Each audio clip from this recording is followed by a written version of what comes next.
Hi Lita, I'm glad that we could finally meet up. So today we're gonna show our viewers what it's like to be you. So let's begin. I've done research and found out that you come from a very interesting background. Can you tell me more about it? Well, I grew up in a family with very little education that was very poor, but we did read a lot, partly because we didn't have a TV. And I loved reading through school, and there happened to be great public high schools and universities that I was able to attend at the time. So, can you describe your journey as a writer? What was some of the challenges you faced with? Well, some of it was just, I thought that there was nothing more wonderful than to be a writer, and it seemed too good for me to be. I couldn't dare. So when I first started writing, I started writing poetry, and I was afraid to call myself a poet. So I think of it as coming out of the writer's closet, to start to think that yes, I'm writing, I'm on the writing journey, I am a writer. The first publications or prize winnings are so important because they give you confidence. I didn't know when I started out that even professional writers, some of the top poets said at a conference, 60% of my work is still rejected. This was a top poet of the time. And then I learned from other people that if you have a rejection rate of about 96%, that's typical. That's like what professional writers have.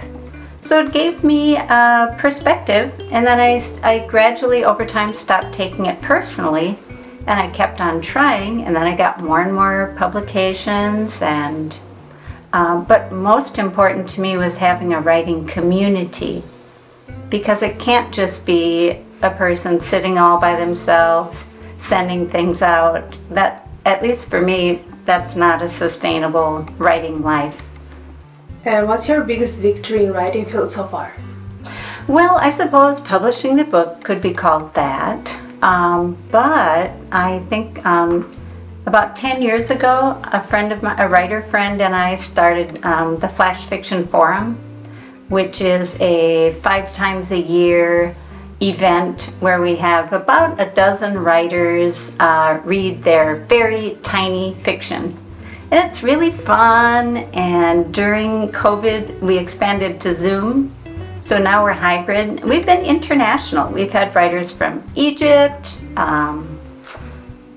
New Zealand, Scotland, even though they had to get up at 4 in the morning.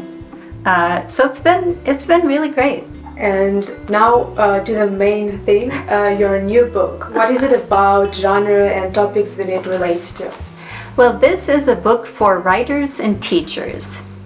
It has 365 creative writing prompts.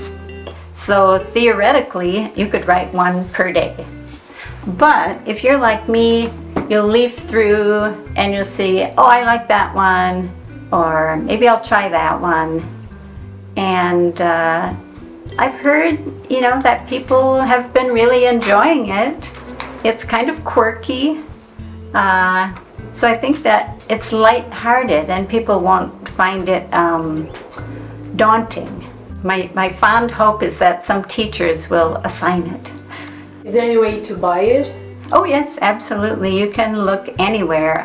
Barnes & Noble, Amazon. You can order it through your local bookstore. It's distributed by Simon & Schuster, which is a big distribution company, so it's very easy. Just Google it and you can find a bunch of places. What are some of the tips on how to improve your writing for the students? Well, I would say take a class, go to a conference. Those are 2 of the ways. Join a writing club. I can think of, for example, Poetry Center San Jose has all kinds of great workshops. Once you get connected to one of them, you'll find out about others. And you'll find all these wonderful, under-the-radar writers that you just couldn't find out about any other way. Okay, wonderful. Thank you so much for your time, Lita. Thank you.